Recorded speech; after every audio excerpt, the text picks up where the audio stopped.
Hi, und mal kurz ein paar Worte vorneweg. Und zwar habe ich lange überlegt, wie ich das am besten aufnehme, dieses Spiel, und habe mich dazu entschlossen, ohne mein dämliches Gesappel im Hintergrund das Ganze zu machen, einfach weil es die Stimmung von dem Spiel kaputt macht. Deswegen Schweigen von meiner Seite, was auch mal ganz schön ist. Und schaut rein, lasst euch drauf ein. Ein sehr schönes Spiel mit sehr viel Feeling. Ich wünsche euch viel Spaß dabei. Ciao.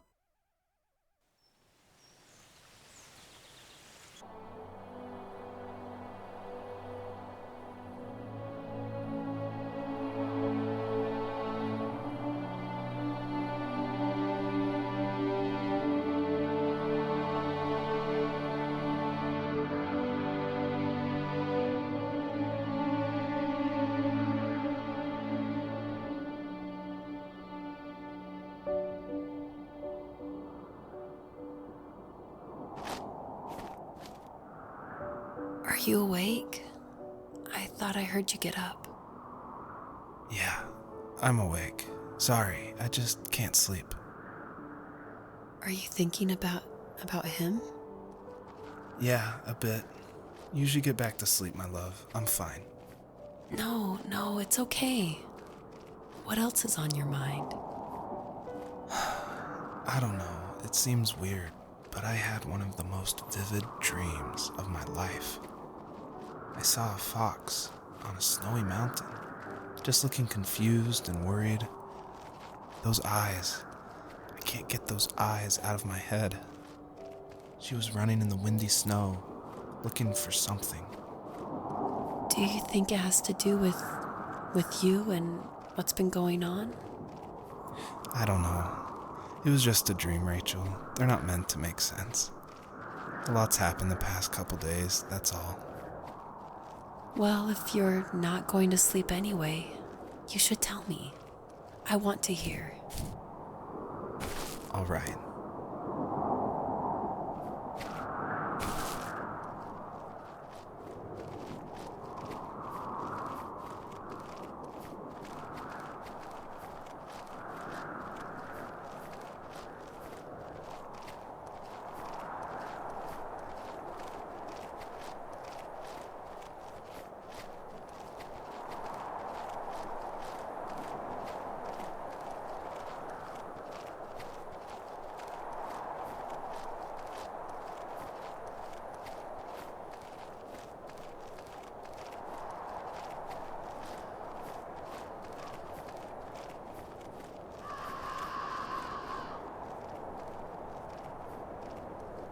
So, not far from her home, she followed that path to something unexpected.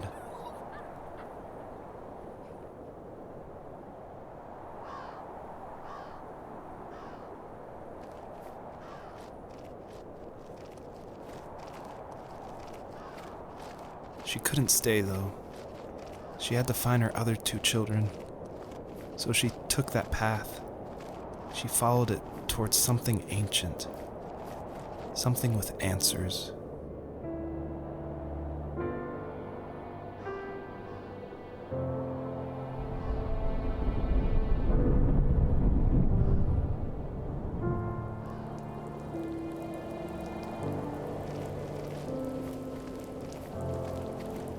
The fox looked high and low, searching for any sign of her cubs. Points of light showed the way to this ancient tree. It was as if each one had a story to tell, all their own. The land was trying to tell my story, too. I felt like I was right behind her the whole time.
As a kid, did you ever do show and tell in your class? Yeah, I think I only did it once, when I was in the 4th grade. You know how my life was around then. I wanted to show my class what helped pass the time and distracted me, so I brought a dozen paper cranes I had made. I think I told everyone how badly I wanted to be a bird and fly, embarrassingly enough. Don't be embarrassed. Every kid wants to fly. For me, it was another toy from my dad, a wooden boat. I remember guarding it so carefully in my hands as I walked into class. When I sat down, a group of boys immediately made fun of it. They asked which trash can I found it in, or why an ugly log was my favorite toy. When I got up, I didn't even want to tell them my dad had carved it. I said it was a joke gift my friends had given me. Kids can be so cruel. Some of them are. I shouldn't have let them get to me, but it did. It's amazing we bounced back at all.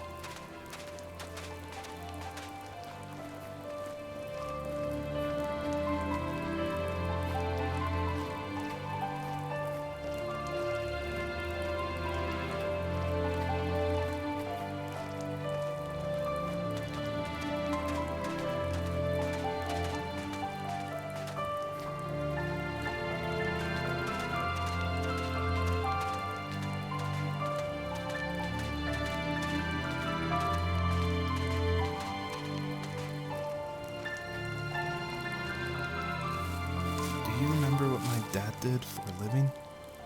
Wasn't he like a lumberjack? That's one way of putting it. If wood was a canvas, then a carving knife was his paintbrush. Even after working a 50-hour week, even after his hands were more splinters than skin, he would bring home the nicest piece of Alaskan weeping cedar and make me toys. That wooden train was the first toy I can remember, and I loved it.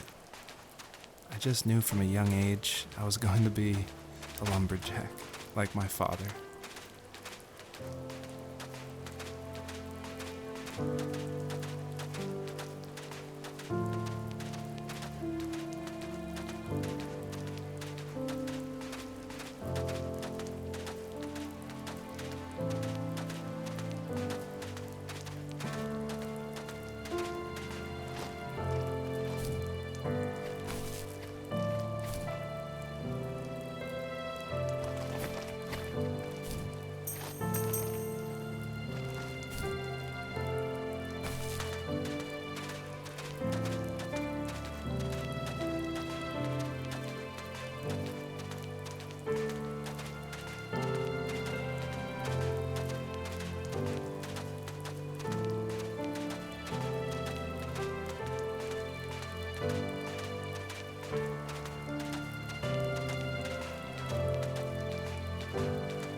Usually those kids would leave me alone, but somehow they could tell I was different. They made fun of how far away I lived. They called my dad a sourdough. I was a blabbermouth as a kid, telling my dad stories I made up for hours. But after that show and tell, I didn't tell him much anymore. He didn't know exactly what was wrong, but his best guess was that the toys he carved weren't cool enough. He carved me a tank and tried to tell me what it was like to be in a real tank as a serviceman. I didn't know your dad was in the military. Yeah, in the army. The sad thing is that I'd pretty much forgotten until just now. There's so much I still don't know about him. I'm sorry. He knows how much you love him. You're going to see him again soon and have some closure, I'm sure.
older I got, the more I withdrew. I asked myself, why talk to anybody anyway? Why bother when I'm happy by myself? I started drawing a lot, mostly animals I saw in the woods by my home. I then imagined designing my own hideouts with things like TVs and pantries full of chips and cookies. I think that idea of leaving home and drawing blueprints started my career. I found a lot of solace in that.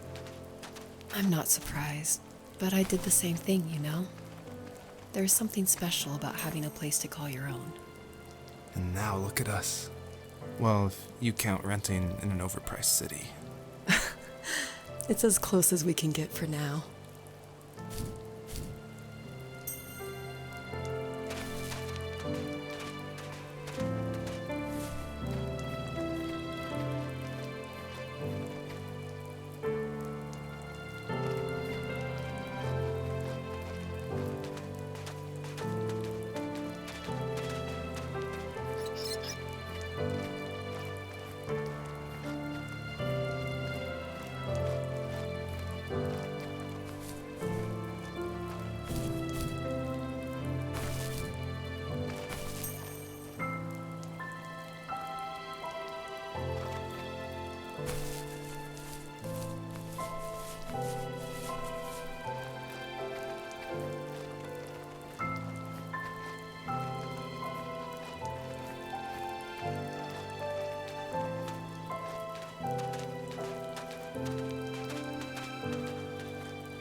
My teenage years were full of sketching, angst, and trouble. I wasn't popular or unpopular. Maybe just forgettable. I guess that gave me a sense of freedom. So I hung out with crazy kids, doing crazy things, even though I mostly just watched the chaos ensue. We did it all. Put fireworks in mailboxes, hide roadkill in people's garages, break windows of the barber shop in Anchorage. My dad was furious, but he was so busy working he couldn't do much to stop me from going out. I think being an adult means there's no one to stop you making hard decisions. He had to make a living, and he couldn't be in two places at once. Yeah, I realize that now. But at the time, I was sure he was more interested in growing his business than what was going on with me.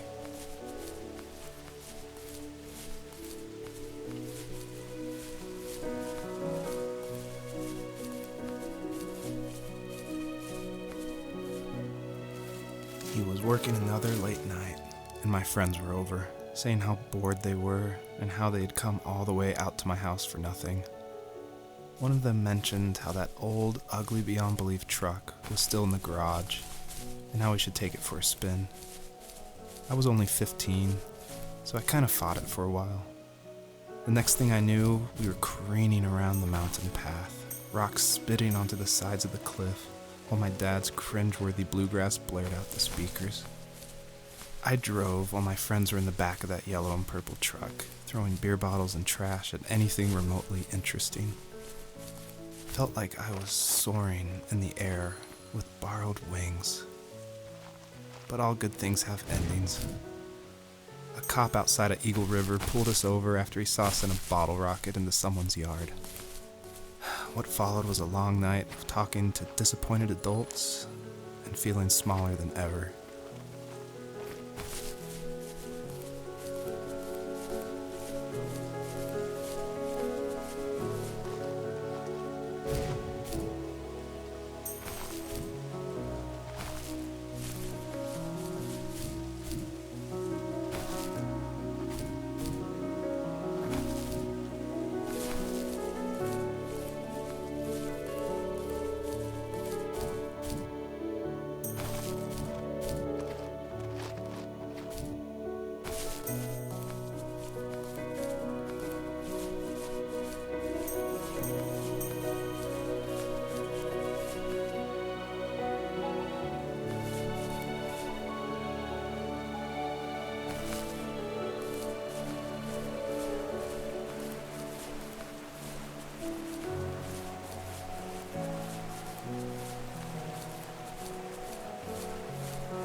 After he drove me home from the police station, I blew up at him, saying how I never wanted to be like him, how I was gonna be someone and leave that hick icebox for good.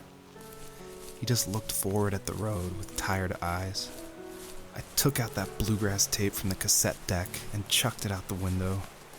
In my sage teenage wisdom, I thought I had proved the ultimate point, but my dad had a different idea. He slammed the brakes, slowly bowed his head while gripping the steering wheel, and finally looked at me. All he said, like it was a polite request, was, "Make this right." I sat there in silence, fuming, but I eventually got out and combed every square inch of the woods, muttering profanity after profanity. I found it 30 minutes later, near a small waterfall off the road. I went back to the truck, put the wet tape back in, and sure enough it worked. We didn't speak another word to each other the rest of the night. Wow, I knew you were a crazy teenager, but It's hard to believe, isn't it? It surprises me too. It's like I didn't really know who that kid was back then. I bet my dad thought the same thing over and over. It's almost like he was saying, "Make this right," to himself, more than to me.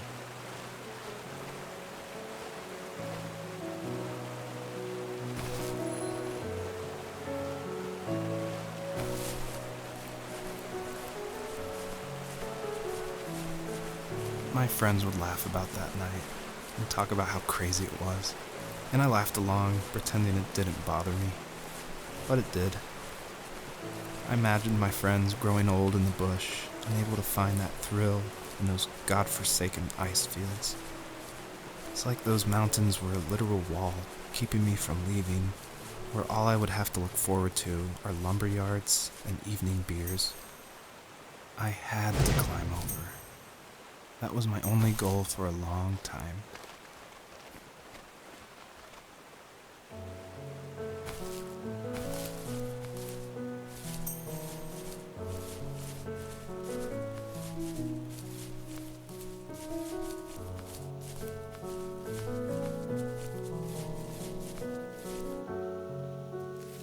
If there was some way I could take my love of drawing and turn it into a way of escape, nothing would make me happier.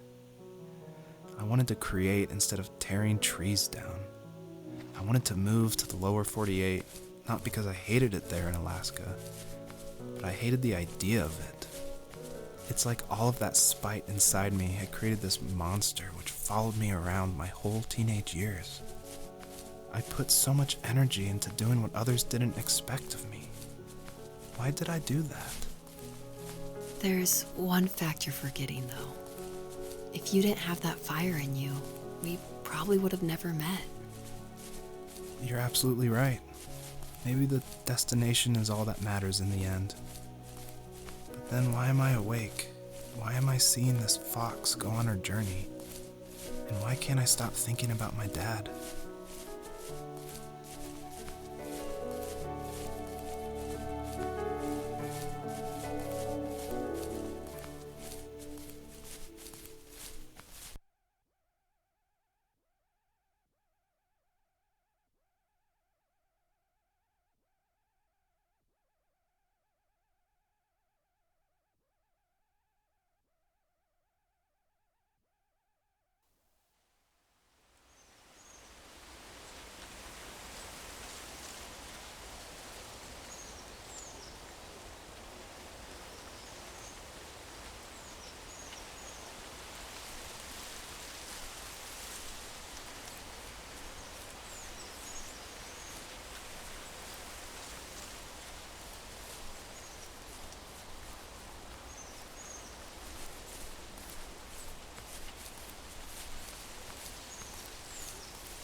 Even at my most distant, at the times when I detested him the most, he kept reaching out. For a year straight, he asked me every week when we were going camping. I thought he was just dense. Eventually, to shut him up, I agreed. We carried out the worn lawn chairs from the garage and set up a cinder block campfire at the site we'd always used behind the house. We walked down the mountain path, talking in the warm sunshine we only got a couple months of the year. Those 3 obsidian rocks shimmered alongside the shore, almost like sparklers pressed against a dark window. I'll never forget that wet stone on my feet, or how those massive mountains looked even bigger in the lake's reflection. I felt small, but grateful. As the sun set, my dad found something I hadn't seen for a long time. The tree where I'd made my first carving when I was 6. I hadn't even carved it. My dad had helped me, but I still called it my tree.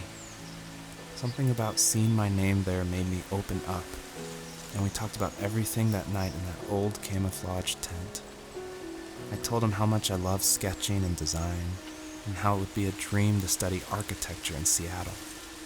I told him how I didn't get along with my friends much anymore, but that I didn't mind being alone.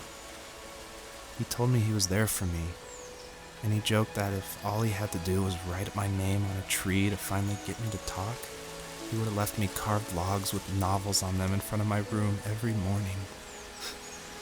I don't know why it took me that long to realize it, but it was then I knew how much he had sacrificed for me.